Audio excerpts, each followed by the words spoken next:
You're listening to another episode of From the Dust with Sarah Decker, a place to explore spiritual experiences and topics. And no, we are never alone.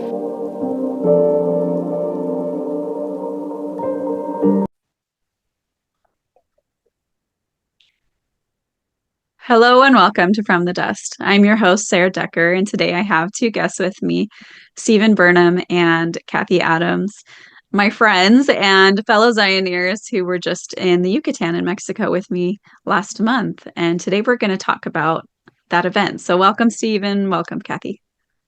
Thank you. Thank you and welcome. We're glad to share. Yeah, I'm looking forward to our conversation today. I know it was such a beautiful experience for me and for all of us. And there were so many wonderful things that happened. And so I think I look forward to us being able to share with those who weren't able to go, and they can hear more about it today.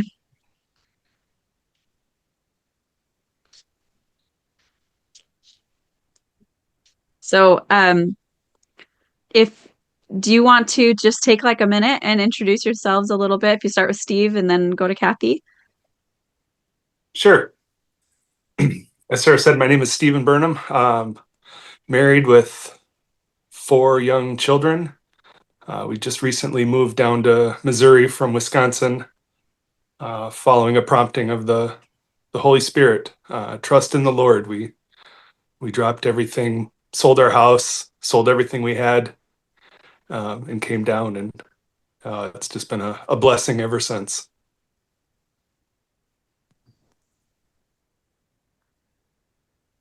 Kathy? That's the I'm Kathy Adams, grandmother, wife, mother, of course. I'm a reflexologist and massage therapist. I run 4 different businesses and am just delighted that the Lord allowed us to go to the Yucatan and looking forward to sharing all the blessings of the preparation that the Lord has done and the Lord did and the Lord continues to do with the work that he has already established among all of his people.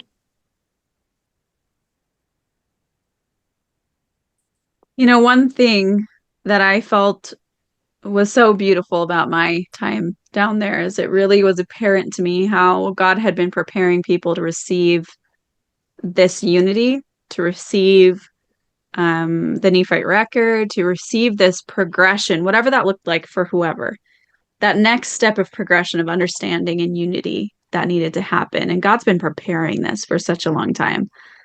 And as we've talked about the trip, and you've shared some of your own experiences, especially you, Kathy, you have experiences from decades ago that you felt were being you were finally understanding that you were seeing happen before your eyes um, during this trip.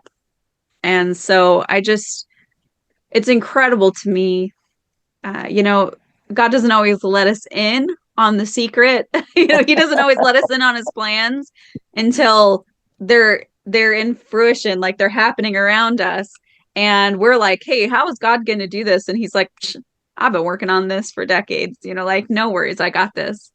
And so I know some in my life, I've definitely seen how I can be worried about something, and yet he's shows me how he's totally got it in hand, and he's been planning this for a long time, and I don't need to worry about anything. He's got it.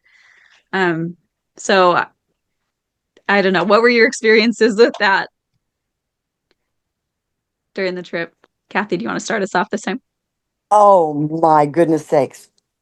Many years ago in Tahlequah, and I'll just share again because it was just so potent. We had been at the Anacall, and Native Americans were there repenting for their hard feelings that they had had towards the whites and several of the whites towards them. We had danced all day that day, and then we went to a dance at midnight, to a stomp dance, because the medicine man, Crossland Smith, had asked Joel and I and Steve and Kim to go to the stomp dance And so we did, and um, not exactly super accepted at first, but it went on. And the next day, we went to the Telequah Museum. And the first two, we met two people there. The museum itself was closed because it was a Sunday. We met two people there, and they began to prophesy over our whole group, which was our prayer group that we've been meeting now for 10 years, but that was much earlier. And they talked about how we'd be fire bands and the Lord would send us out to different places, but that He had planted messages in us and was still planting them, and that we'd be starting fires in various places. And so they kind of began to leave, and a group of 4 or 5 women came up to us and they said, "Are you from the Anacall?" We said, "Yes." And they began to prophesy, and I just hit record on my phone. They prophesied for 45 minutes of the different things that we would be involved in. And that includes the Yucatan trip that has happened just this last week or so. And I marvel at the Lord's hand in all of this. They said we'd be handling ancient records, that we'd be seeing them come forth. They talked about Joel and I knowing the secrets of the soil. They talked about doing something spiritually that was like canning, like with food, and like peaches. But this was also a spiritual event of working with the different foods and working with the different people, the ancient people. And it's talked about how we'd be, she began to sing a song, and one of the ladies that prophesied about us being giant slayers. Now, I want to tell you, in the physical, I am not a giant slayer physically, but all of us together in the hand of the King of Kings, we are giant slayers as we allow our hearts to be united with Him. And and it just brought the things that were on the Lord's heart. One woman had felt led to from Newfoundland to go there and bring water and sprinkle on our group.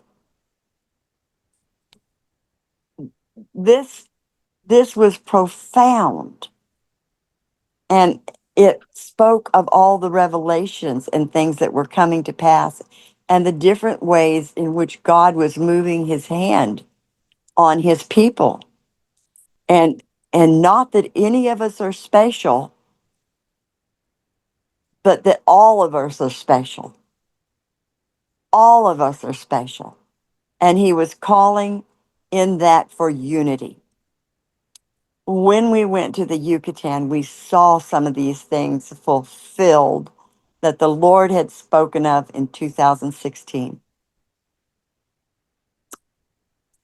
Miracle after miracle. Joel and I were so honored. We felt so respected as elders and so loved, absolutely loved. We heard them share their prophecies from long ago. There were more prophecies that each group brought than you could even begin to remember,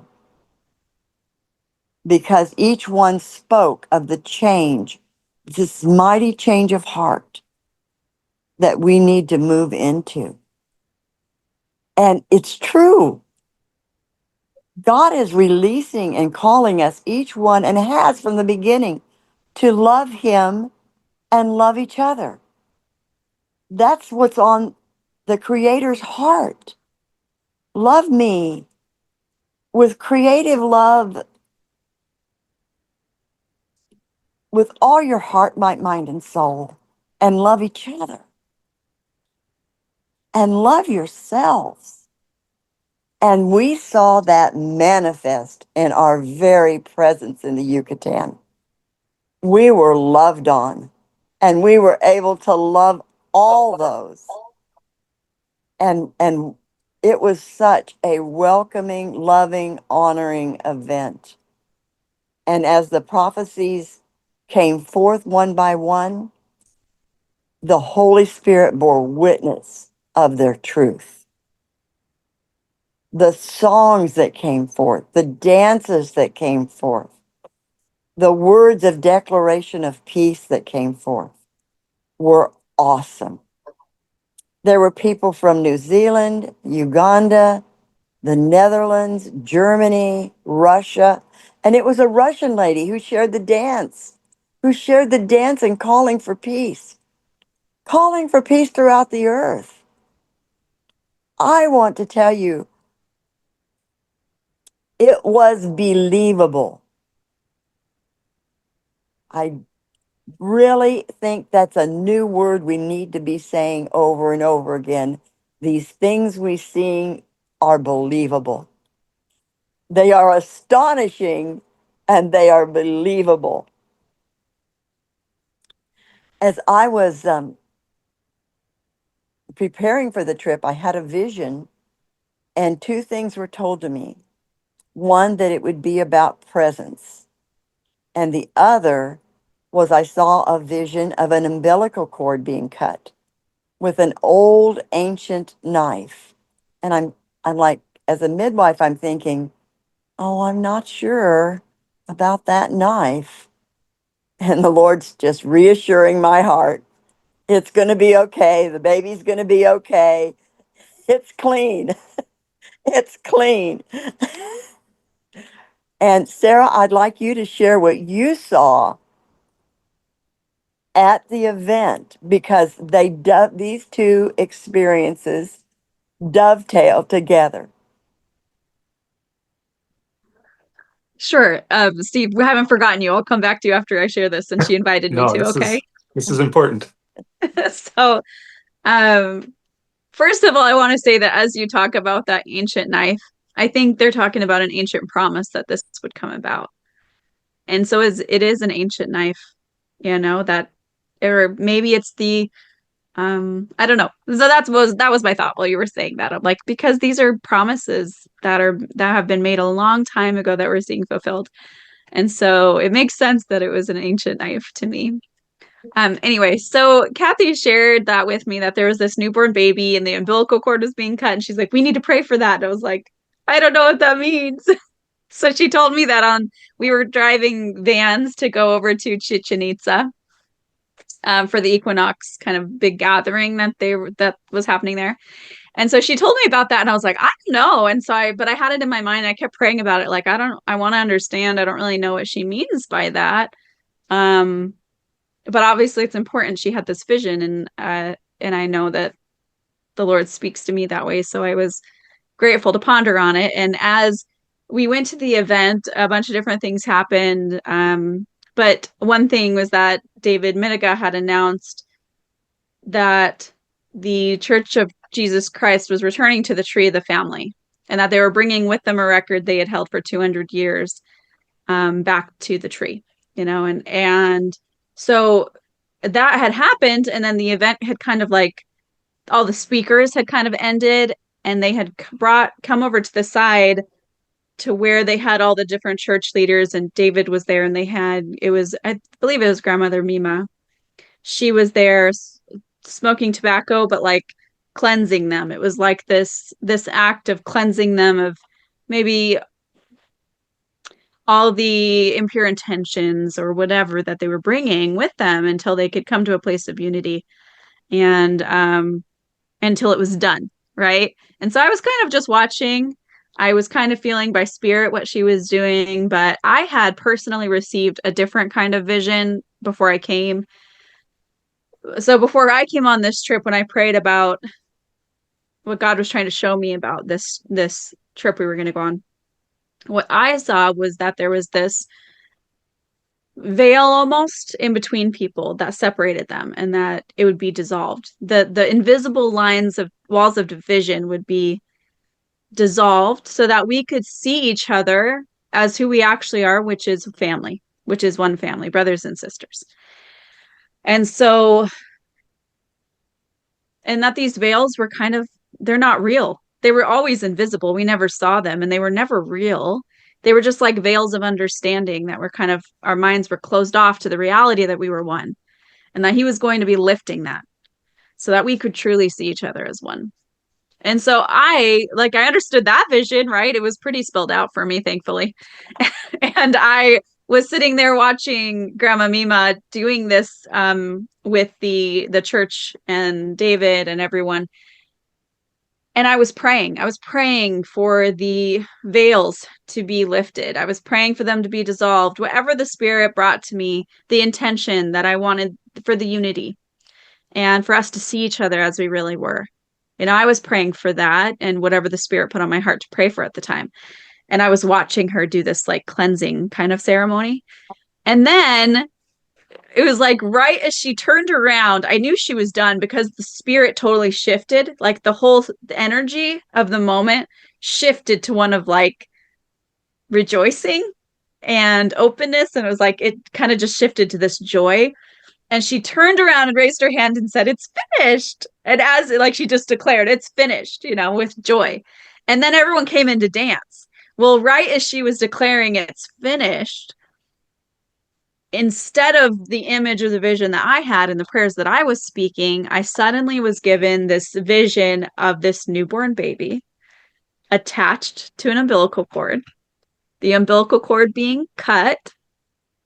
And what I was shown was that this baby was all of the preparations for this unity that we were seeing, that everyone was talking about. We were all talking about coming together and seeing each other as brothers and sisters and being united again.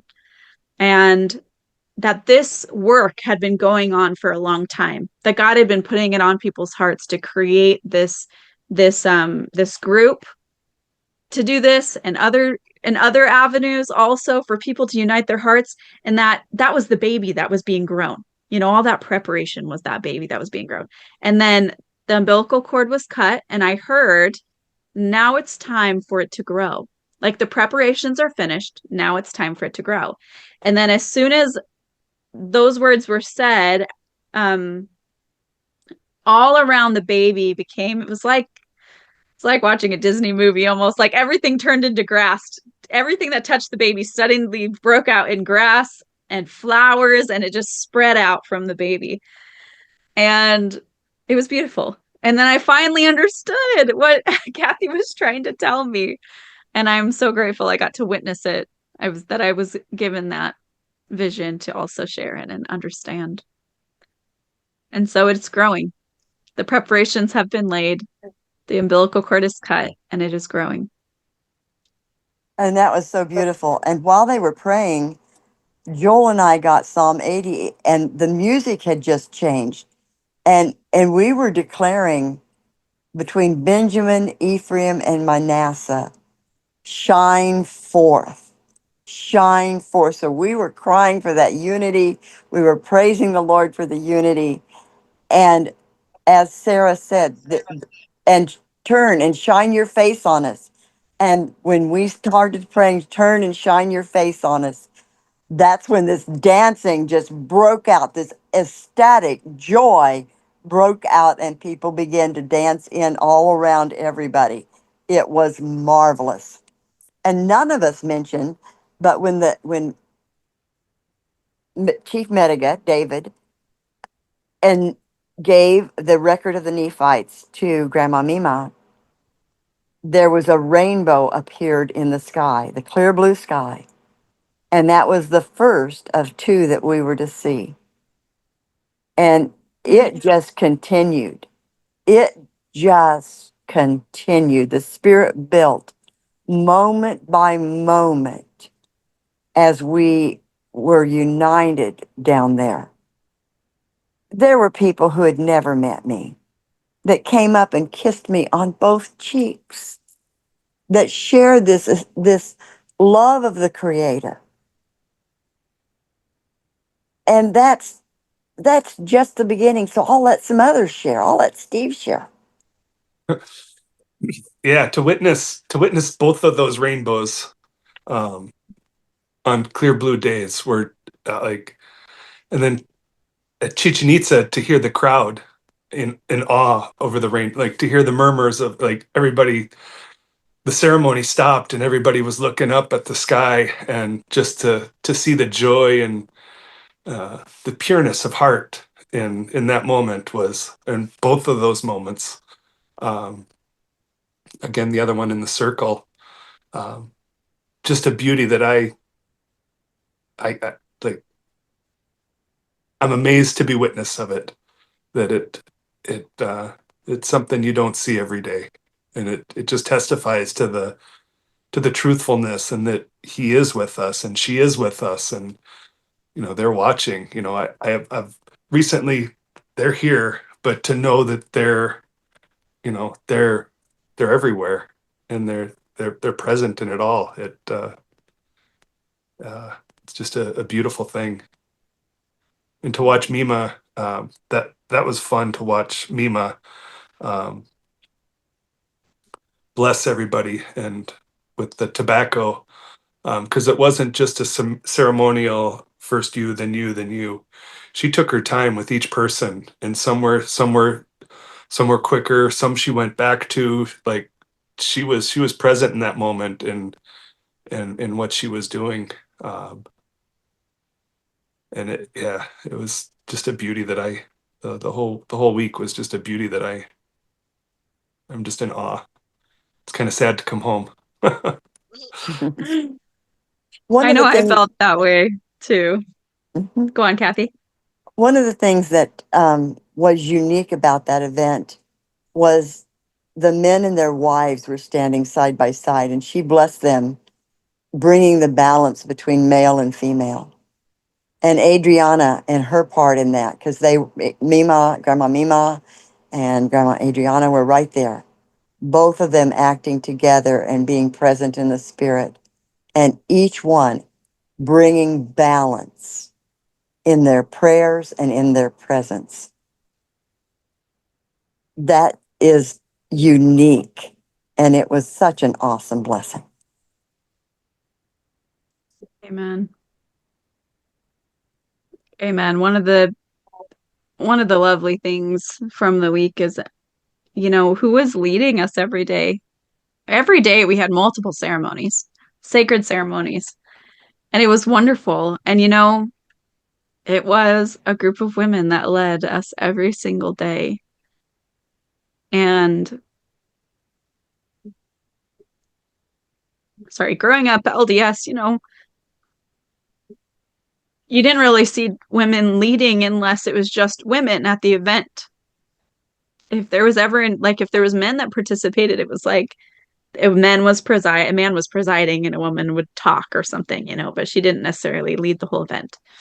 And maybe I'm ignorant to some that it was like that, but in my 30 years, I don't remember any events that were really women directed and led like that besides girls camp, where it's a bunch of girls, And so it was really, and maybe it was more touching to me just because of the growth that I've had with the Lord, of him teaching me how much he loves his daughters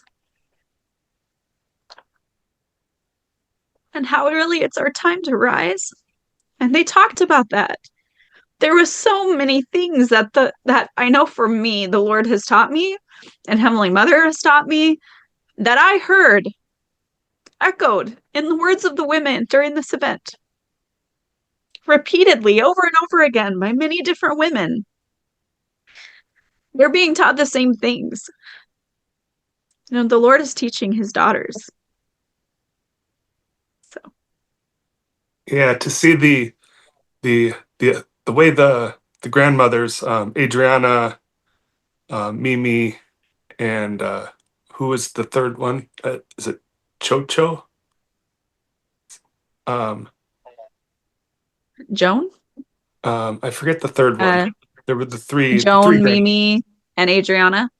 Yeah, to I don't see know. them, the authority and just the energy they had leading. And at times they would stop and counsel with each other to get the right direction and get the right, authority of how things are going to play out. Was just fun. I went after the closing ceremony. I was went back. My tent was just past the circle, and as I'm walking with my luggage, I stopped. Adriana and Mimi were sitting down in the circle, just kind of reflecting on the whole thing. And I went up to him and I was like, I saw I saw the little girl in you. I saw, you know, there was just such energy and excitement within them as the whole week was going on. It wasn't just authoritative women. They were pure in joy and pure in love. And um, I saw the grandmothers in them leading, and then I saw the little girl in them excited to be a part of all this. And it was just a fun spirit among them, and it carried out through everybody. It definitely, it definitely spread. For sure. And it wasn't just like they were a team. I loved seeing how they worked together. They really were a team, and it was very apparent to me, even more so on the Women's Day, which would be fun to talk about a bit too. But Kathy, I want to give you a chance to talk about what we were just talking about before we move on. I was thinking about the way the men interacted and the way that everybody shared their roles. You were talking about the Women's Day, but there was an honoring of the men for the women and the women for the men, which was very sacred. And I think it allowed that spiritual growth among the whole body to just expand as they were sharing the different characteristics. For me, I was taken back to an experience where I asked the Lord one time, what is the role of women? And he talked about, well, where did women come from? Well, I said ribs, bones. We came from bones. And he says, well, what's the structure of a bone? I says, well, it's solid. The blood is made from there. And I began to understand. And of course, both men and women were made of bone. They were made of the flesh of the earth. And so there's solidness in men and there's solidness in women. And we provide structure. The Lord gave us structure to provide in our homes. And he says, well, what do the ribs do? And I thought, well, they surround the heart in both men and women. So it's like women's role is partly surrounding the heart of our homes, our children, our husbands, keeping the breath fresh and alive and living and creative and joyous. And there's a protection there that women have of themselves and their children and their husband, even in protecting his heart. And because the blood is made in the bones, that means also having the responsibility of making sure the blood is clean. Our thoughts are clean towards one another, that there's no bad blood, that there's no arguments, that we, in essence, are to have the heart of the peacemaker, and that our husbands are to protect the heart of the peacemaker. Many of those things were brought out in that circle. And those were the things that the Lord had shared with me long ago. And I was thrilled to see those things being manifest, not just talked about, but being manifest. I was thrilled to see the men honoring the women and the women honoring the men, because there was honor in both groups. They were looking around to see, what are the needs of the people? How can I love on these people in the sacred circle? They were bringing us water. They were making sure that we had shade. They were humbly, each of us were looking to the Creator to see how we could honor and respect one another. That respect was huge. I don't think I have words to express the feelings I felt as those things occurred.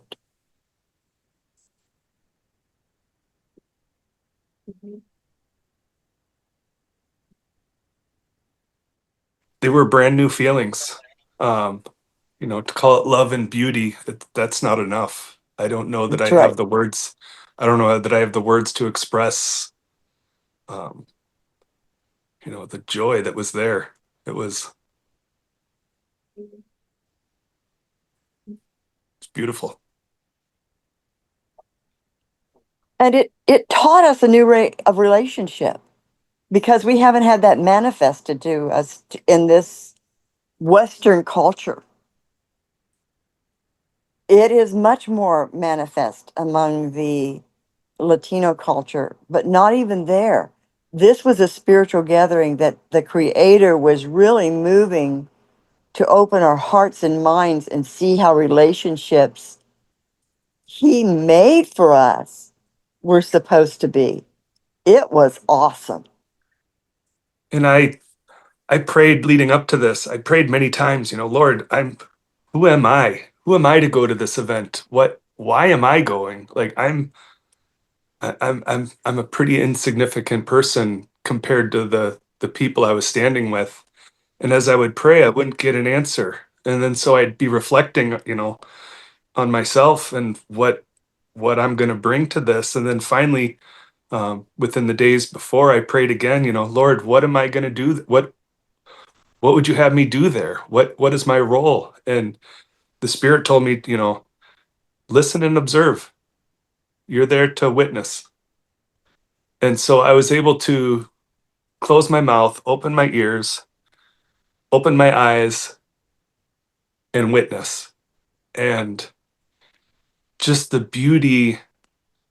I didn't know who was part of which tribe for a long time. It was just everybody was the same, and it wasn't till later in the week that I started to get to know people and who's from which area and whatnot. But I just got to witness the joy and the love and that feeling you talk about of women honoring men and men honoring women, and just the mutual respect for humanity. Um, but it was the Women's Day, the day after the equinox, that I was able to realize I know why I'm here to witness, because I'm witness to the I'm witness to the beauty of this. I'd led my life in a patriarchal manner, and that um, my wife and I, we had a direction, and then I took control, and I did the good things I needed to do to get go to work, get the outside yard taken care of, and she manages the home, and we had our order, and that didn't work. Leading it in a patriarchal way, it led to failure. Um, and it wasn't. Mitiga had talked about the feather teaching, how there's two, down the center of the feather, there's a distinct separation, and one side of the feather cuts through the air and leads and directs, and that's the feminine. Um, she takes the lead, while the other side pushes and um, forces the air to move. So one side's guiding, the other side's pushing, and it was that balance that I was able to, or not me, but my wife and I, we applied that to our home, and it works. And then to see that all discussed in the day after the equinox, the Women's Day, to hear all the women speakers. And I was grateful to hear the one man get up and scold the women for they each had 20 minutes to speak, and he scolded them and he said, "You carry us for 9 months. How dare we give you only 20 minutes? We need to hear more from you." And that was just a beauty. That was just a beautiful gesture on his part. We do need to hear more. We need more Heavenly Mother. We need more mothers. We need more grandmothers. We've put them down for a long time, and it's time to rise, because it's a beautiful change, and it's um, yeah. Again, I don't have the greatness of it, but it works. That's when one of my questions I've had a long time for, I don't know, probably a decade is how do we get to a place where instead of feminism, we have righteous femininity, where instead of seeking, demanding equality, that becomes a burden that ends up harming us and our families and our future generations. How do we instead embrace who we truly are meant to be in our heart and our divine nature to then create healing and balance? And I've had this question really for a long time. And so one of the things I just thought was so beautiful about the day after the Equinox Gathering, which I was referred to as the Mother's Day a couple of times, so that's why I'm calling it that. That that day was beautiful because just like he said, you should give yourself more time.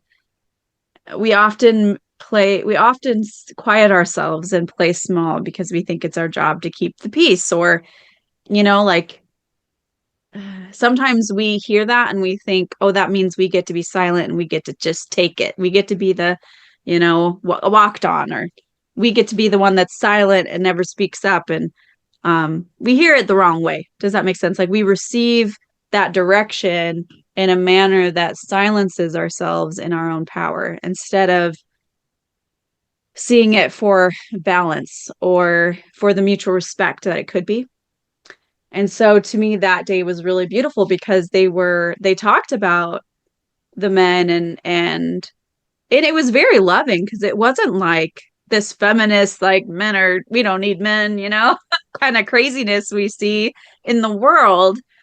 It was actually just we know that there's been an imbalance for a long time. Our Mother Earth shows this imbalance. There's a lot of healing that needs to go on in the earth.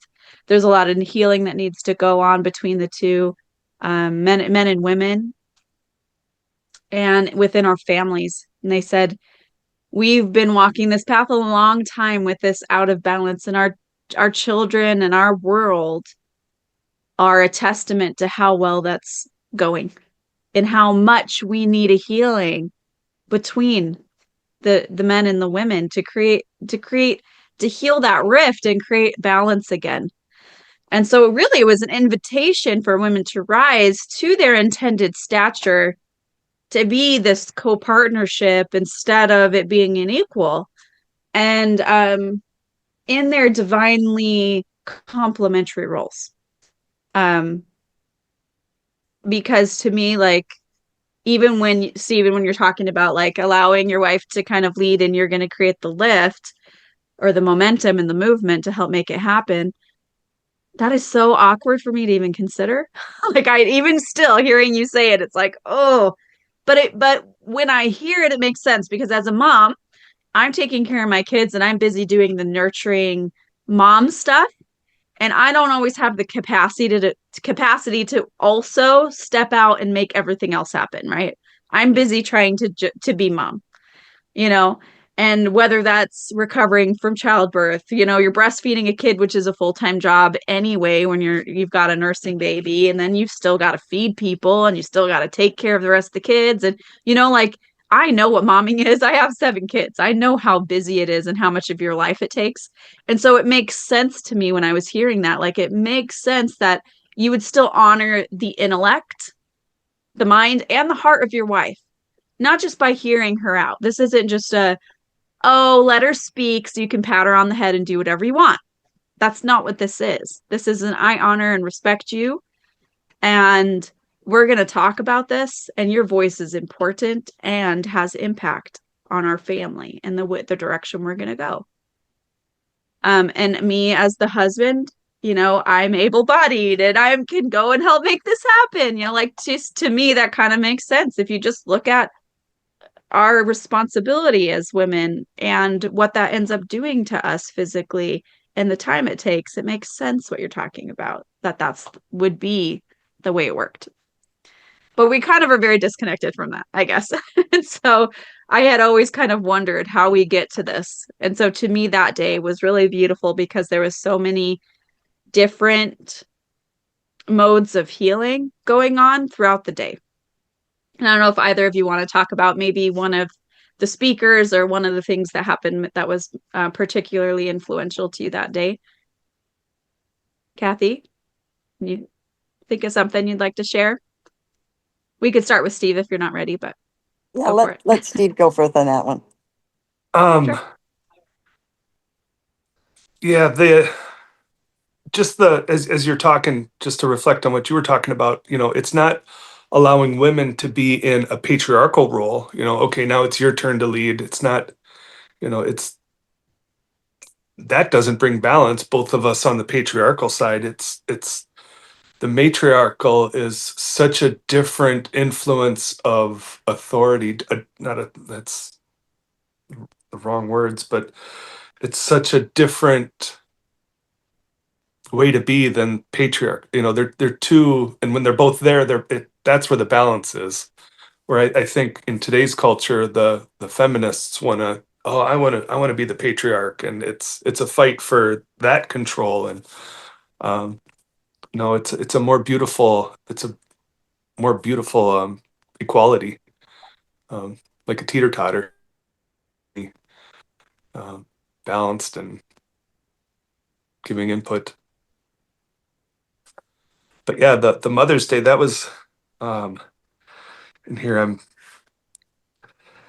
I don't remember all the speakers, but just listening to the different speakers from all around the world, from uh,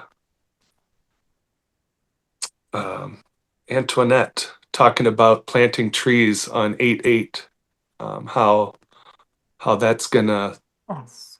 that's gonna that's gonna bless Heavenly Mother, and then the just how she talked about trees. I believe it was her talking about trees and how the roots spread out underneath us all. That tree in the center of the circle. It was what, 30 feet high.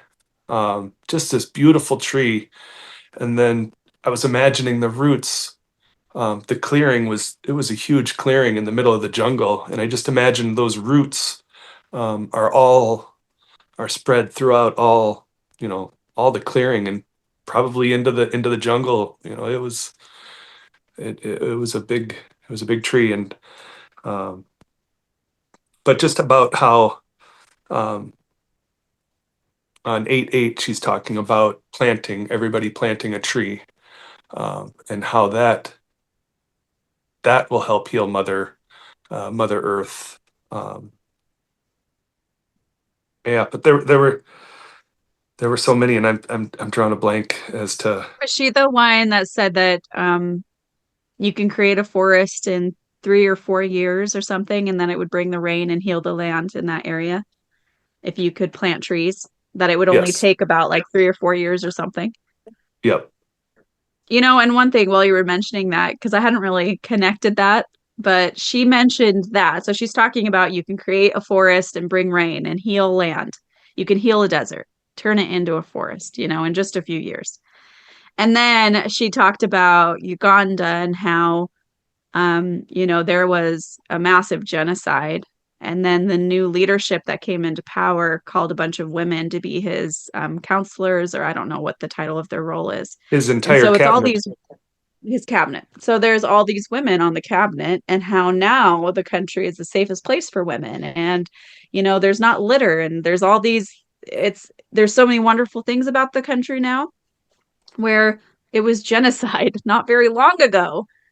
And so when you were talking, I connected those two things and I thought, okay, when you come into balance with mother, one of the things I love about the Nebenha record, which is they talk about how, men, you're thinking about who's the strongest, who's the greatest leader and macho man, kind of thing that ending up causing getting into conflicts more often, that it's kind of this war path of war, instead of if you have the women be the ones like choosing the leaders and stuff, they're focusing on someone who's going to bring peace and try to avoid war, and who's going to be thinking about their children, because women's hearts, our questions are about, how is this going to affect our family? How is this going to affect the food our family eats? How is it going to affect, our safety of our family? When you're talking about a woman, she's not just thinking about like herself in that way, it's her whole family. And so when you're supporting the mother, it's not like you're putting a woman on a pedestal. It's you're refocusing on the whole family. You're refocusing on that. And then if that's your focus, then maybe we can start talking about generations and healing and the that kind of stuff that needs to happen, instead of who's got the bigger gun and who's got the bigger muscles and who's going to be in charge. That kind of, I worry about as a mom, because I think, oh, this leader and this leader, if they start fighting with each other, how is that going to affect my kids? Am I going to wake up one day and we're in World War III because people don't know how to talk to each other? They don't know how to make decisions based off of the generations to come and the children who are going to die if they make the wrong one. Are they thinking about those things? That's a very important point, because all of the things that we're talking about in the balance between the male and the female are leading to that way of peace. And the thing that the prophecies talked about over and over again was, we either choose the way of love, the way of unity, the way of respecting not only male and female, but all of life, of the birds and the animals, the winged ones and the creepy crawlies, of the unity of our Heavenly Father, of the unity of the earth, of the unity of the male and female, of the unity of God's heart. And the prophecies over and over that came forth talked about, we can choose that way. We can choose this mighty change of heart. And if we don't, if we choose the way of materialism, of getting gain, that it will lead to the destruction of the earth and the destruction of the people.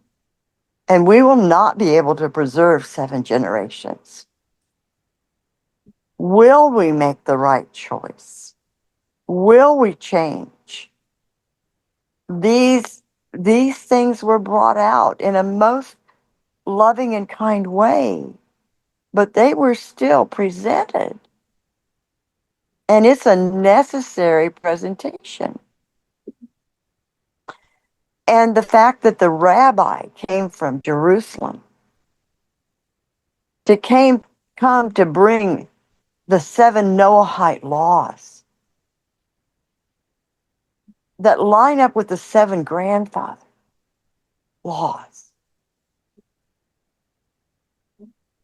that again, we must establish unity.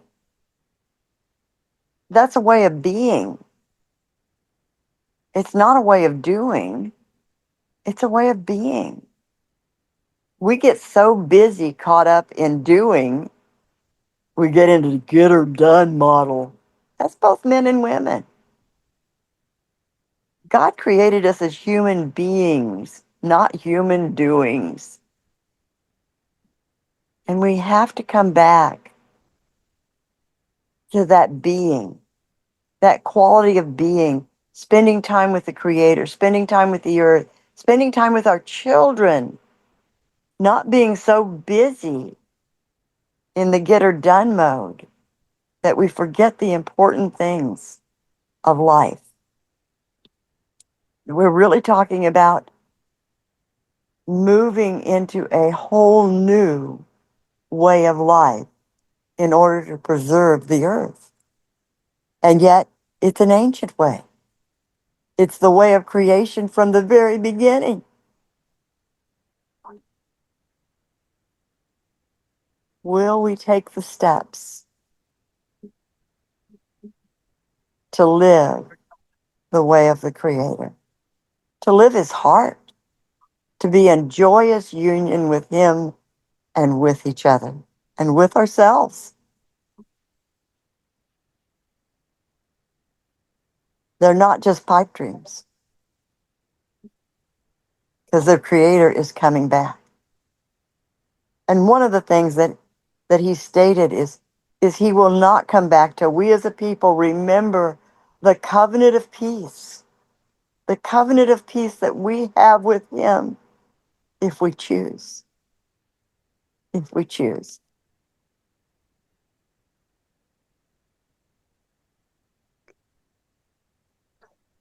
I think that's some of the purpose of different records coming forth in these last days is so we can remember the covenants that he has made with our forefathers and we've made with him. Um, this wasn't really part of the trip, but it was part of the trip for me. Is I started reading this book, You Walk the Americas, while I was right before I left on the trip because it's a compilation of like all these different tradition stories that are from all these different groups all over North, Central, and South America and on the islands as well that are all about um, this God prophet that came and could walk on water and he could raise the dead, and he could do all these miracles and he taught them peace. And he made them promise to keep this law of peace forever. And so I just thought of that as you were talking, because this this book definitely, as I've been reading through it, I just keep seeing how it's a whispering of this witness that Jesus really did visit people. When he said, I have other sheep I need to go visit, he meant it, you know? And so he went and he visited everyone, all over. And so there's all these different stories that are these whisperings of this man that came and could do these miracles and taught them peace and told them to stop, sacrificing and sacrificing like people, human sacrifice, and to stop war. Anytime he heard of somewhere that was fighting or had war, he would go and teach them the way of peace. Um and so I think it'll be a really beautiful thing to see as more records come forward that really they know the peacemaker, they know Jesus Christ. They just knew him by a different name because they had a different language. So the name that they gave him was different than what, I guess us Christians mainstream know him to be. And so I think it'll be really beautiful. But it also shows how in the intervening years that we've lost some of those truths, that there's things that we don't have, or they've been remembered a little bit wrong. One thing that I saw on the trip was tokens and signs that I recognize because I've been LDS and I've been through the temple, and they were a little bit different, but I thought even that it was like I felt like I heard an echo. It was like the spirit was witnessing to me an echo from the past that came from Jesus through these people's histories. And that and we saw it even today in the way that they greeted each other in very specific ways that were this echo of that time where they knew these sacred things and that maybe they'd lost. We've honestly, I mean, I'm not a great, I haven't sat and like studied church history, LDS church history a ton, but what I have researched is, from my understanding, Brigham just asked people to share with him all they knew about the temple ceremony when they went through with Joseph. And then he tried to piece together the ceremony because Joseph had never like written it down somewhere. And so he had just taught people and taken people through the temple. And so from what I know, it's kind of pieced together. And so we don't, even though we had so many things that I think were good and true, there probably some meanings missing. There's some things missing that we lost. Um, and as I was kind of like watching them do these things, I thought, wow, isn't that just a strong witness that our foundations are in Jesus? All over the world, our foundations are in Jesus. And I think it'll be really cool because I know that for years now, the vision, like the image that the Lord has kind of shown me of Zion and the millennium is people shaking off the chaff that is maybe the kind of mistaken beliefs that weren't quite right and aligning ourselves with the things that are truly good and true. But along that same vein, one thing I really saw in beautiful motion on this trip and being a part of the sacred ceremonies was that different cultures, they worship in a way that looks a little different or maybe a lot different, but that doesn't mean it's bad. It just means that maybe I walked away looking at it as like a different beautiful flower in the garden, and we're just in all these different cultures throughout time will just be all these beautiful flowers that will have a bouquet of flowers all in worship of the same God. Anyway, Kathy, I saw that you just said you had to go. Thank you so much for being here and witnessing and sharing with us your heart and your testimony today. And I appreciate you. Oh, I think your audio's already off.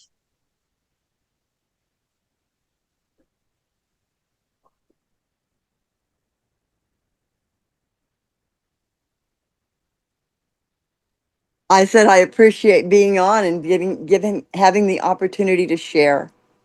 Y'all be blessed, and we'll talk soon. Sounds good. Thank you, Kathy. Okay, Thanks, Kathy. bye Bye. bye.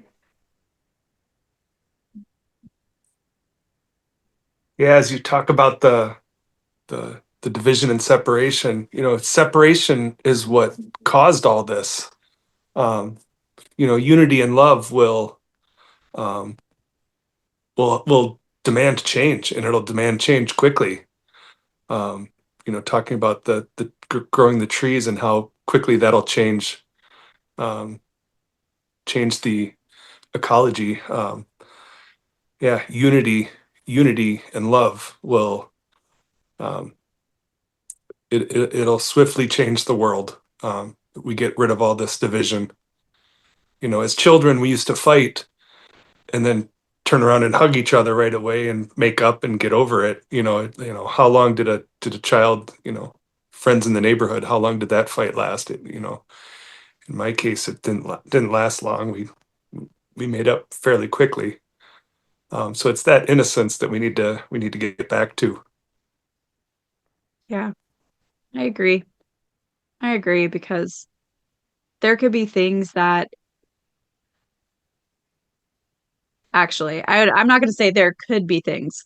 I witnessed things that are taught within the Mayan community that are like barely talked about, but mentioned, but in a less beautiful, full, rich way within like Mormon culture. We don't talk about it in such a rich way with such beautiful metaphor.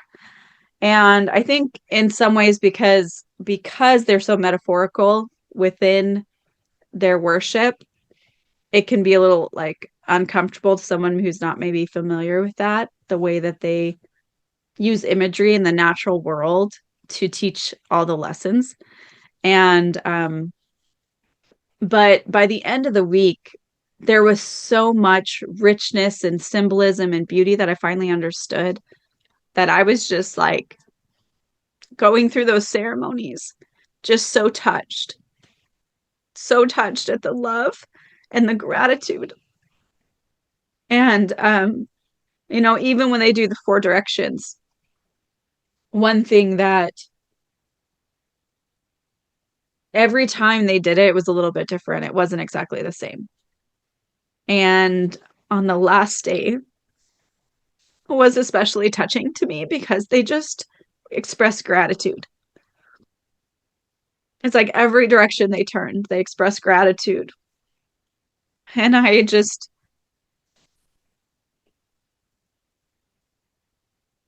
what I saw was a week full of gratitude, really, a gratitude and unity and love.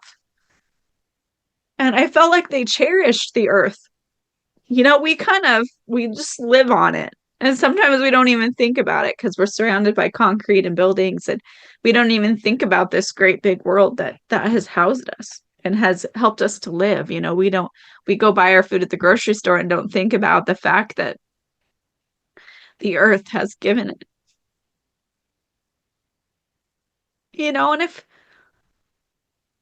And if we think about it that way, one thing that sorry, but before going on this trip, I got to watch the Ojibwe creation story, and you probably did too, Steve. But Yes. I got to watch that, and there's a part in there that says, I'm not quoting it, paraphrasing, that the spirit of mother entered the earth to stay with her children throughout this cycle of them being here. So she was always with them, kind of thing, and that the father went to the heavens. And so I was like, oh, that's kind of interesting. So, we pray to Heavenly Father, and Heavenly Mother told me she's always with us. And that kind of makes sense because she's always around us. We walk upon her face. If this is her body, like we got this body, she got that body. It's the earth. And just like she's the mother of our spirit, she's the mother of our flesh because we come from the dust of the earth, right? And so it's like, anyways, it was just beautiful. And, I had this vision I believe I've mentioned before on my podcast, but I was shown how in the space between the atoms, in the space between that we're made of, all that empty space is full of the love of our mother, and that it's the glue that holds us together.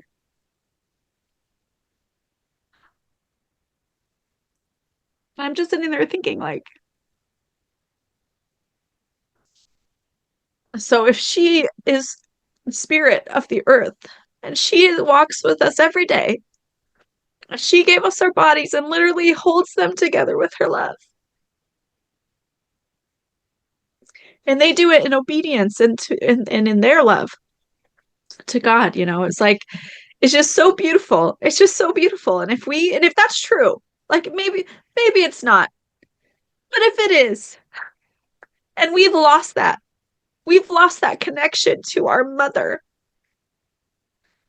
And in doing so, we walk about her face, not caring, destroying her, taking. We are the narcissists here, okay? We're the takers. We take and we take and we take, and we don't give back. And their culture, the indigenous culture, it's like every part of that culture that I have experienced is very much a give back. You don't just take, you give back in gratitude and in love and appreciation. And you don't take a life unless it is given for you. Like even, Yeah. I don't know, there's just so much respect. There's so much more respect and gratitude to the earth and to our world. And it's a beautiful thing. And I think that if more people walked around with that kind of gratitude and love and understanding in their heart, we would walk upon the earth very differently than we do. I appreciated praying every morning. Every morning there was a sunrise prayer, and we prayed to the four directions. And then we prayed to Heavenly Father. And then we got on our hands and knees and got our hands into the ground, into the dirt, and prayed to Heavenly Mother as well. And that there was just a beauty in the fullness of those prayers, and the the genuine love and appreciation for what we have and where it all comes from, and that we're to be stewards of it, and not narcissists, not commercialize everything, and oh, I can just run to the store and resupply what I need. That it I found out on this trip to Mexico, we only have 50 grow cycles left in this soil. That the tilling of the earth, Um, Not just the indigenous culture knows this, but the scientific culture society knows it as well. There's only 50. That's my youngest children's that's my youngest children's children. It's like eventually she's going to stop giving because we've taken so much. She'll have nothing left to give. So there's a need to switch our behavior, to return to Mother Earth, and when we do, it'll quickly change.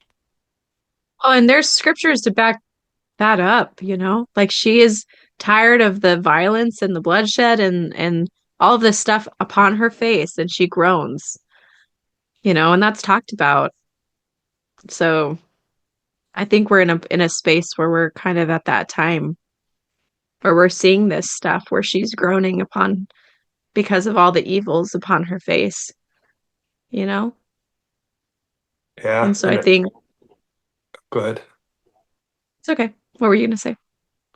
Just the beauty of um, living amongst that was it was heaven on earth. You know, living with Heavenly Mother involved. With the Mayans, they never, they haven't really turned away from her.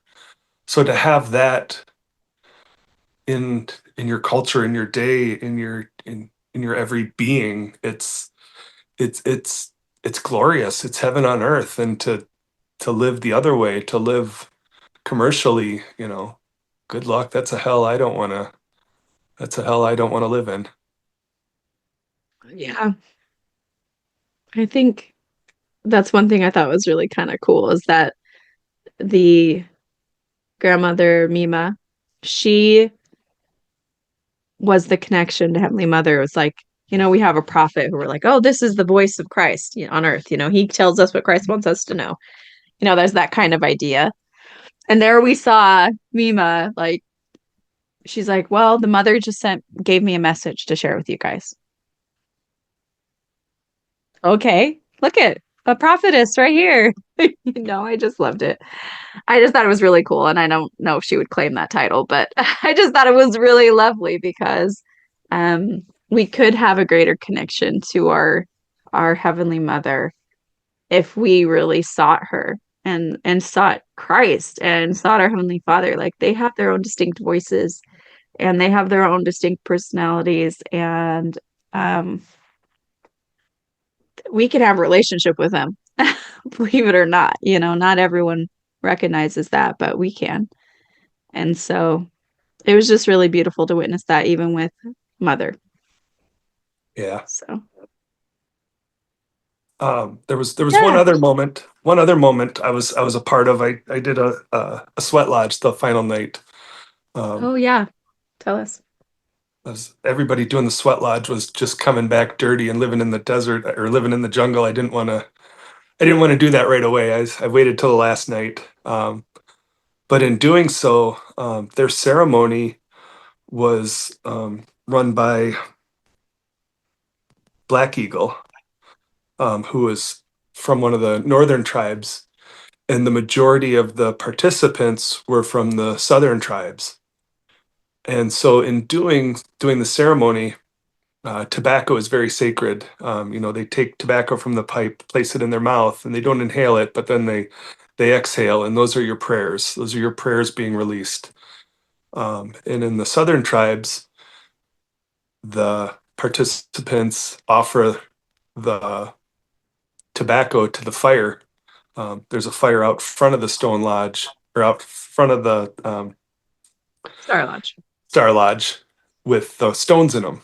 The stones are the stones that you steam are being, warmed in the fire, and you offer the tribes in the south offer that tobacco to the fire, and that satisfies their prayers.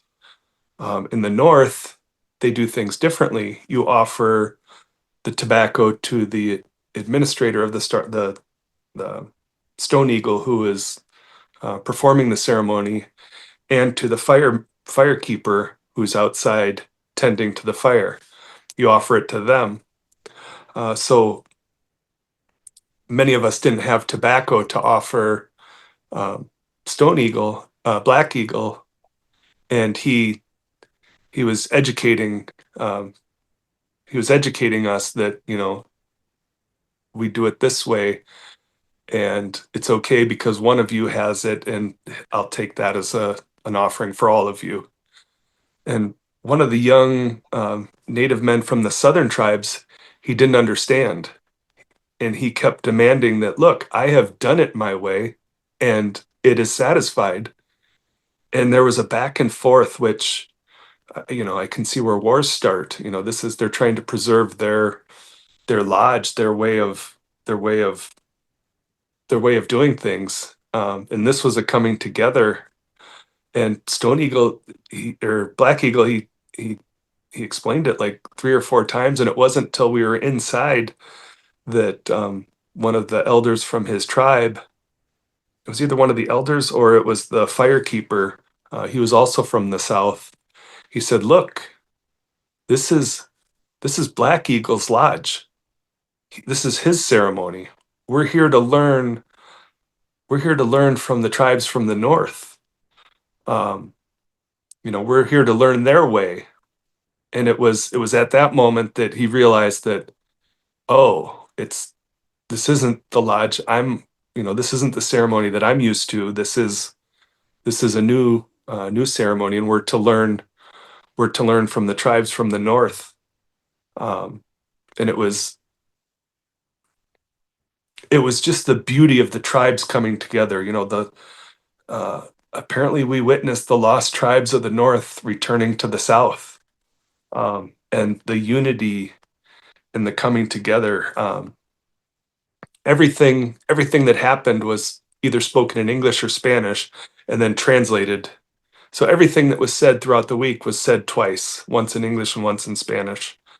Um, so to see the unity um, grow, and I didn't, I wasn't privy to some of the anxiety early in the week of the tribes coming together, but they did at the end. At the end, everything everything came together, and it was a beautiful thing to witness the struggle that the younger generations were having to blend or to learn from the north. It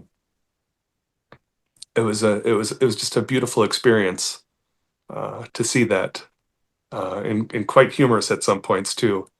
But I tried not to laugh because last thing I want to do is insult anybody or anything. But the process, it was a very touching process to see it come together.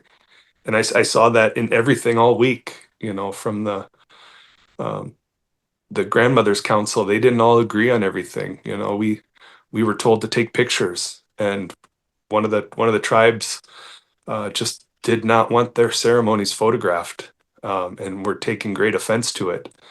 And I was corrected on 2 occasions, but to be corrected with it was a loving sternness. There was care to it. Um, so to see the joining of everything in real time was just a beautiful blessing to be a part of, and to know that it can be done. It's hard. It's not easy. It's you gotta put yourself down and know that there's a higher calling.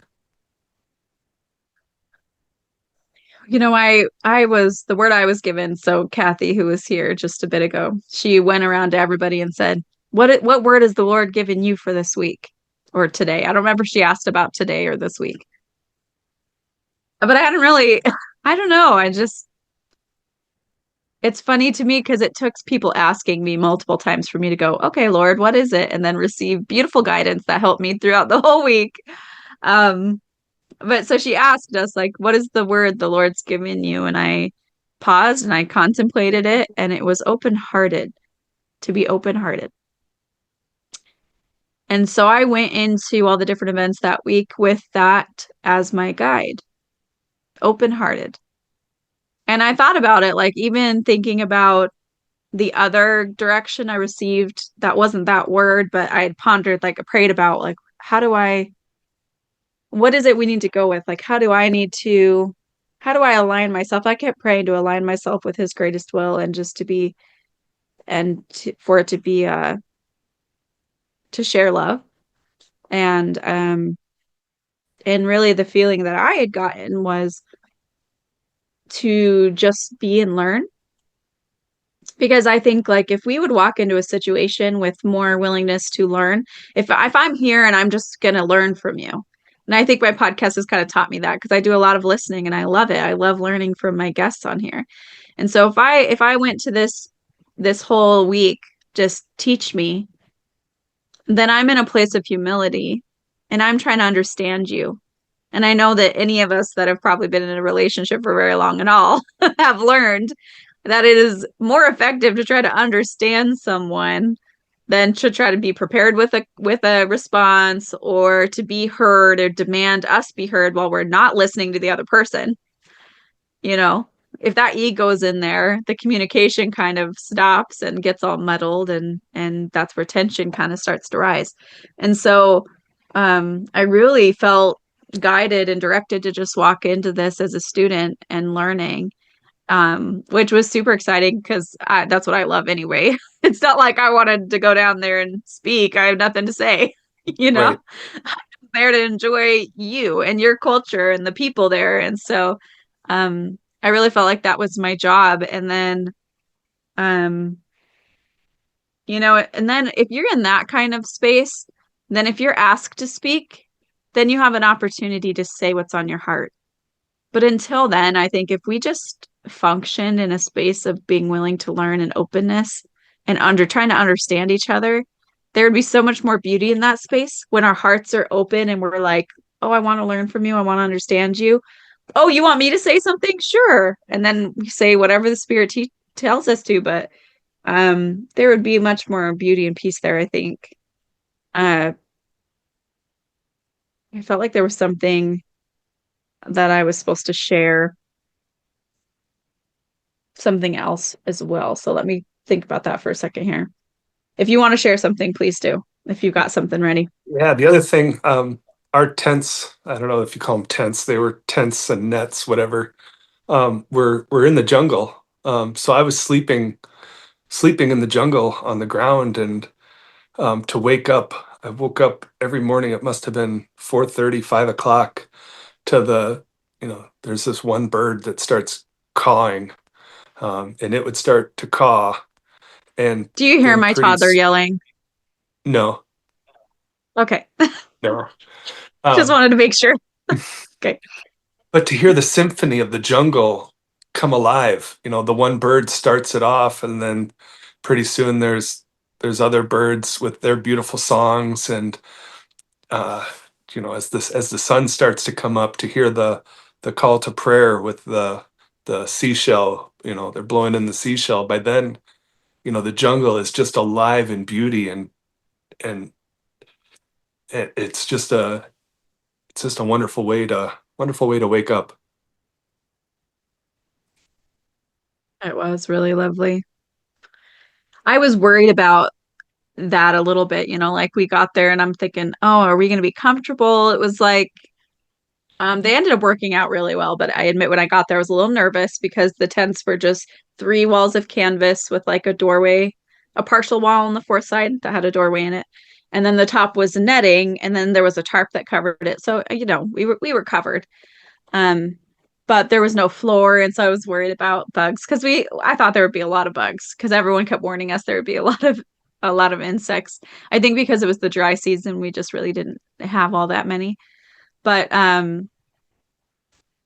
ended up really appreciating it because there was so much that we did that week that was so grounding.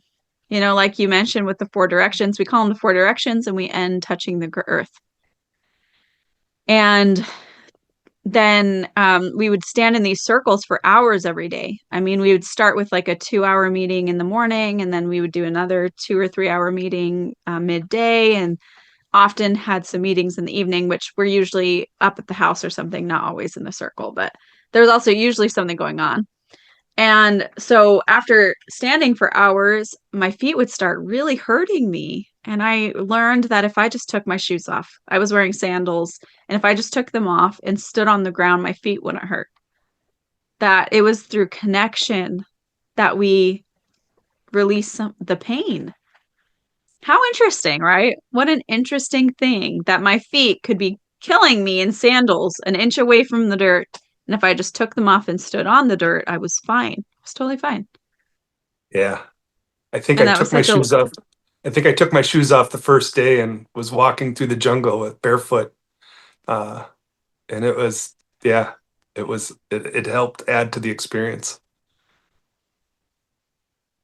it did, but it was, and I just felt that was part of the one of the things I think it was sad about coming home was that to spend a week connected, feeling connected to each other, connected to the earth, connected to like unity and gratitude and love. It was like, it just made me realize that our culture is so, I already know this, I have often referred to our families as islands, like we are so disconnected from other people. We're busy with our own little world. We've got our own things we run and do. I mean, families can live a couple miles apart and never see each other, but what, a couple times a year, which is crazy. And yet, we were having all these meals together, and we were together from 5:30 in the morning to, 10 o'clock at night. And let me tell you, the culture there of being up super late. We got in at like 11 o'clock one day, and there's still so many people hanging out at the house chatting. And it was like, because there was all these tables outside on the porch, and it was still alive. There's still people up, and I didn't quite understand it at the beginning, but by the end of the week, I'm just like, this is so lovely. And one of the gals, they talked about a few times like honoring your body. They said, I know we've been out here a long time, but if your body needs you to rest, go rest. We don't want you to push yourself further than your body can handle. We want you to honor your body. So if you need to go find some shade or sit down, please do that or take a break. Um, and I was having a conversation with someone later that week, and she said, yeah, like uh, if you tend to sleep, you need more sleep and you like to sleep in the morning. She's like, you just sleep in and then someone else watches your kids. Like if your kids get up and you're still sleeping, no big deal. Someone will help get breakfast. Like we're just family here. We're not shaming people for not being up and not taking care of their kids. They are taking care of their kids, but they're honoring their body.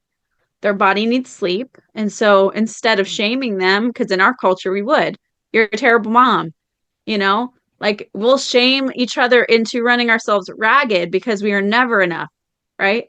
According to us, according to all the voices around us. But so it was so beautiful because she just said it so matter of factly, like it wasn't even a big deal. It wasn't this Yeah. novel idea. She's like, no, if as a mom, like if you just need to sleep in, sleep in. I'll take care of your kids in the morning. No big deal. No big You don't deal. have to worry about your children here. Like we watch out for each other. We're family. It was beautiful. It was beautiful. And if you think Yeah. about that, like I often have wondered how we get from our culture that is so far apart from what we read in the scriptures or like the imagery that we hear about Zion and the millennium and stuff. I often wonder, like, how do we get there? And one of the questions I went into this week going, well, if the scriptures say that there's this remnant that will rise and help teach us how to build Zion, like if that is the natives and indigenous people, how are they going to teach us to build Zion? Like help me to see, because I'm still seeing it through the lens of my culture, and I don't know their culture very well. And it's not that I know their culture particularly well now, but after being there for a week, I finally got it. Because it's moments like that where you see the humanity and love and compassion for each other and the united way they live that I could finally understand how they would heal our culture. I mean, religion aside, if our cultures functioned in this way, could you imagine how different things would be? Yeah. And actually, I even just love the way they built their houses. I'm like, screw Yeah, these $400,000 stupid stick-built houses. I mean, I just want a house like theirs. yeah, Bamboo and mosquito net and yep. metal sheeting. And, like, it was just, I just loved it. I loved looking around me and thinking, this looks like they made it themselves. Hurrah. They didn't go into debt. They're not slaves to the world, to the system. Bravo. I loved it. It was beautiful. Yeah, they had glass in the ceiling. So when the power was out that last night, you didn't really notice because as long as there was ambient light, it was coming through the ceiling into, it was, the glass cubes that you can't see through. But the light Hmm. shines through them and it, it lit up the room you were in. It was, yeah, just the way the outdoor kitchen was, I would love to have a kitchen like that in an eating area like that. It was just a outdoor kitchen with an eating area surrounded by screen. Yep, same. I'm like seriously been pondering building one somewhere. In the outdoor shower, like I don't know if you were able to go across the street into that wooded area, into that part of there was a The cenote. note. So there was a Hmm. cenote right there. Um, and just to pass an outdoor shower to go down and see this giant cenote where they've got pipe going down and they turn on a generator to fill up the tank above the kitchen. And they pull it straight from the cenote. And I drank that water and it was delicious. It was, I don't know, it felt spiritual, much different than It the ice was, cubes in Cancun. I think part of it is because it's living water that hasn't been ruined by chemicals in a Yeah. processing plant. I think there is something energetically to that. It was good and we didn't get sick. I mean, I think there was a few people that talked so much about Montezuma's revenge and stuff that we were all a little nervous, but I didn't get sick out there with the Mayans. I did No. not at all. I actually didn't get sick at all, but not in that way. I got heat sick, but that was it. It was it was beautiful and the water was good. And I was so touched by Kathy mentioned they brought us the water. When she says they brought us the water, let me paint you a picture of what that meant to bring us the water. Because the house was, I don't know how many yards you would probably guess it was away from the circle, but it was a couple minute walk, maybe 4 minutes walk, 5 minute Yeah. walk, Yeah. something like that. So you're walking down this path that's significantly away from the house. And when they're bringing water, they brought like these big jugs of water in a wheelbarrow that they walked down that path. And then they dumped it into these, the drinking things. And then they carried cases of glasses. In every gathering you go to in America, it's throwaway stuff. Everyone uses disposable stuff. They all throw it in the trash, and we walk away with 10 garbage bags full of plastic you're throwing away. No, they it was glass. They washed everything we used. Not only did we have 3 meals a day, but when we're standing out, like there was a couple days we missed breakfast basically because we were in ceremony for so long. And they would, or in the afternoon, we were in ceremony and it was super hot. I mean, this is like 90-degree weather. It's not like we were out there and it was 60. It was 90 degrees. It was quite warm. They were carrying cases of glasses on their shoulders and these big jugs of water they're hauling out when they brought us food because we had the last day of the ceremony lasted for 7.5 hours from 5 a.m. until like 2 p.m. Right. And so, I mean, we missed breakfast, believe it or not. So they carried out, I have never seen a basket so big in my life. This basket was probably at least 4 feet in diameter. I don't know. And it had all this fruit piled on it that they had hauled up. I mean, I think they brought the wheelbarrow. I think they brought it up on the wheelbarrow, but they still like shouldered it, had two people carrying this thing, like walking around, passing out fruit. They didn't say, everyone, here's fruit, come to the table. They walked around and passed out fruit to make sure everyone got some. They hauled up chairs. I think they drove those up in a car or something, I'm not sure, and then passed them out. But like they did so much work to make sure we had what we needed, which was pretty far away from the house. And they hauled up all these chairs and unloaded them, and they would bring us water and fill glasses for the elders. For a lot of the people, like they'd fill glasses and go pass them out to the people that looked like they were suffering, or for the elders and stuff. Like they were just so, there was so much beauty and service that was happening all around us. It was just Yeah, truly incredible. It was an they would honor bring. to be There part was of. a couple of the ceremonies that went quite a while, and they brought chairs out to the elders in the ceremony so that they could sit down um, within the circle. Yeah, it was the care, like you said, they didn't just say lunch is over there. They brought it to you. Um, yeah, it was beautiful. It really was. Well, I'm feeling like I'm good with what we shared today. Are you feeling complete? Yeah, yeah. Okay. Think we described it all. Outside of we only missed the trip to Chichen Itza where we stopped for a couple hours and broke into song on the Oh, side of the road. yeah. That was a beautiful moment to watch Well, everybody and driving that by us. it was, and that was really fun. We just danced outside of a gas station in the shade of this big sign, the gas station's big sign that shaded this grassy area. We just all went and danced and sang and had a really good time. That was really fun. And I did want to tell you, Stephen, you asked like, what is your part here? And you got your witness of yours is to witness. And I just want to say that your voice of witness after at the end of that trip is beautiful.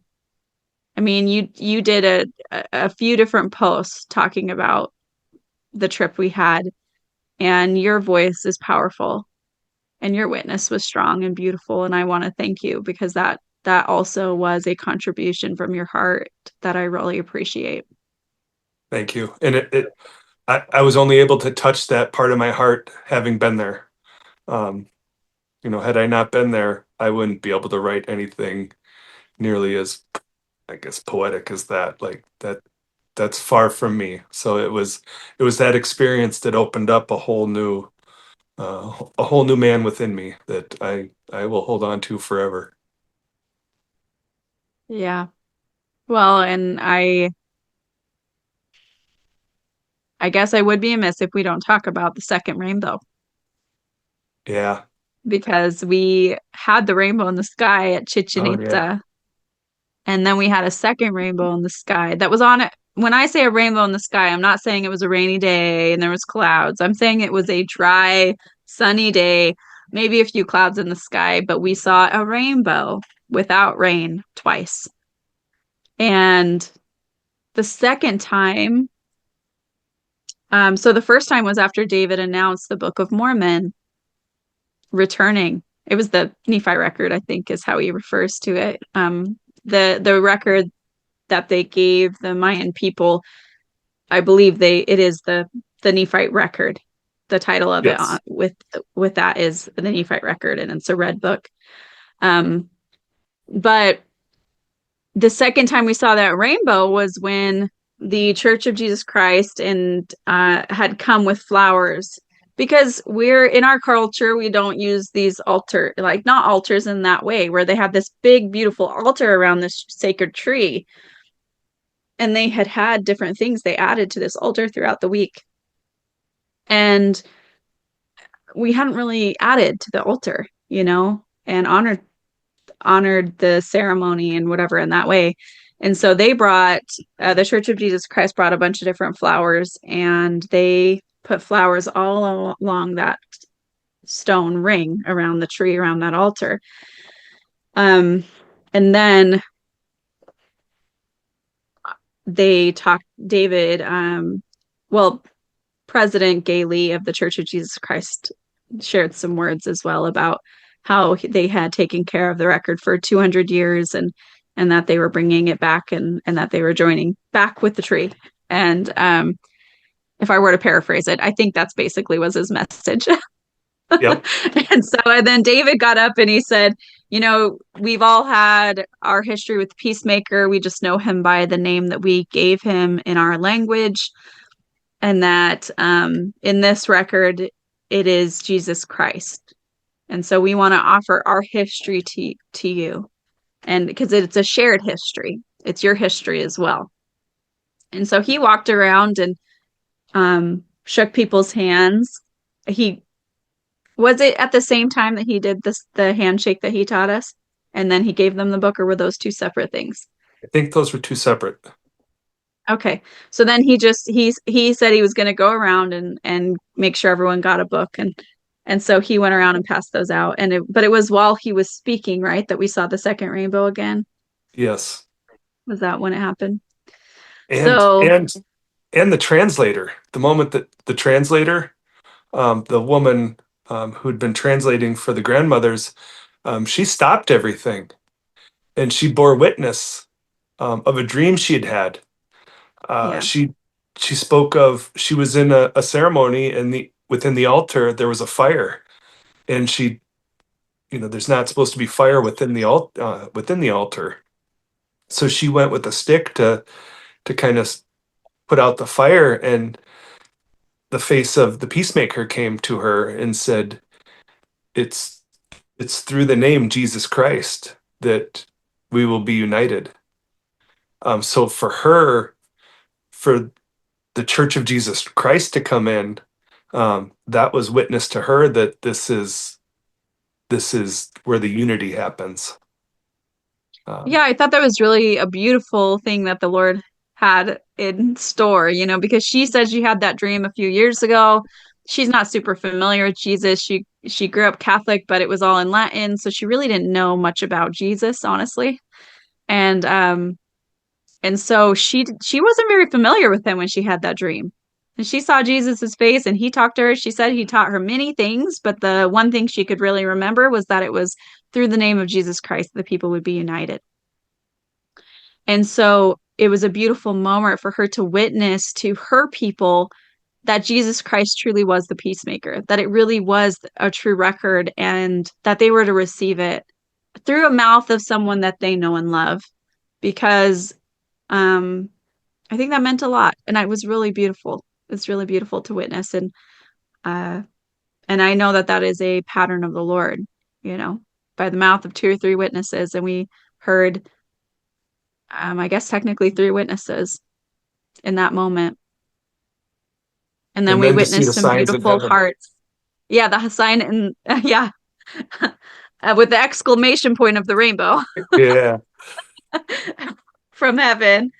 And then we just saw some beautiful hearts shifting and connecting and knitting together in that moment as people tearfully received the Book of Mormon. And one beautiful thing, which President Gailey asked for forgiveness. He said, "We've had this for 200 years. And when we were given this record, we were told to bring it to those whose history it was." And he said, "We've walked all these years not recognizing you. And I'm sorry. Will you forgive me?" And she tearfully forgave him. And it was really beautiful, honestly. And I felt with her that, like, I felt it too as he was speaking. I was thinking, what an injustice, like how heartbreaking. And that we have walked around with a book that we have loved. My whole life I've had the Book of Mormon. I've loved the Book of Mormon my whole life. As soon as I could read, I was reading my Book of Mormon picture storybook, and I've loved that book my whole life. And yet the people whose histories are written on the pages, so many of them didn't even know it existed. And one thing that was shared with us was that there was people that had been prepared. They had been told that there would be a record of their people to come forth through a child, and that they'd been waiting for it, and they didn't expect it to come through the way that it did. They were looking for it through the indigenous people. and that it hadn't come through the indigenous people, and that was such a great surprise to them, and so they had missed it. And they were so grateful to now have it. And so it was really beautiful, honestly. But it really Yeah. helps me to one thing that the Lord had taught me a few years ago about the records coming forward is that it would touch people's hearts because it would be a history of their people, and that it would touch them in a different way because it was their people. You know, we can identify with something more strongly when it's our own family that it's speaking of. And that these different records that will come forth and have been prophesied to come forth will touch people's hearts differently because it is their people. And I got to witness that firsthand. And it was truly beautiful. Truly beautiful. Yeah.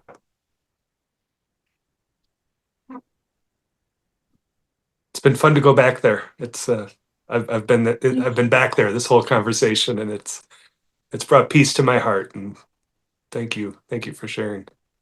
Yeah, I was kind of coming home going, man, I could have been there for a month. It was just wonderful, and wish I could have brought my kids with me, and we could have stayed for longer, because Yeah. it was really beautiful. And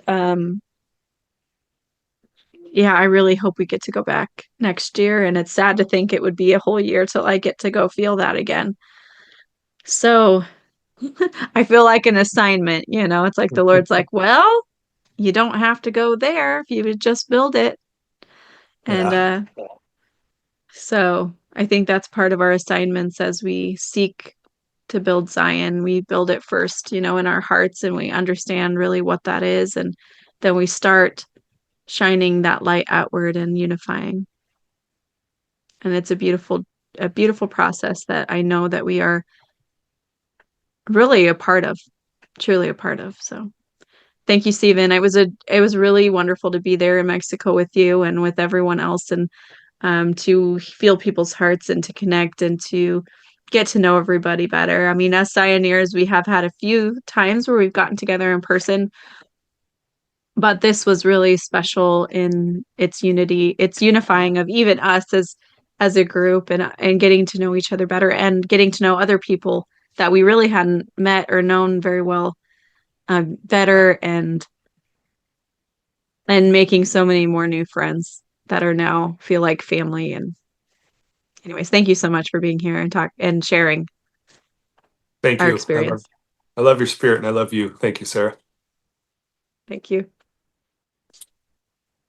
Thank you for being here, and don't forget to subscribe. God bless.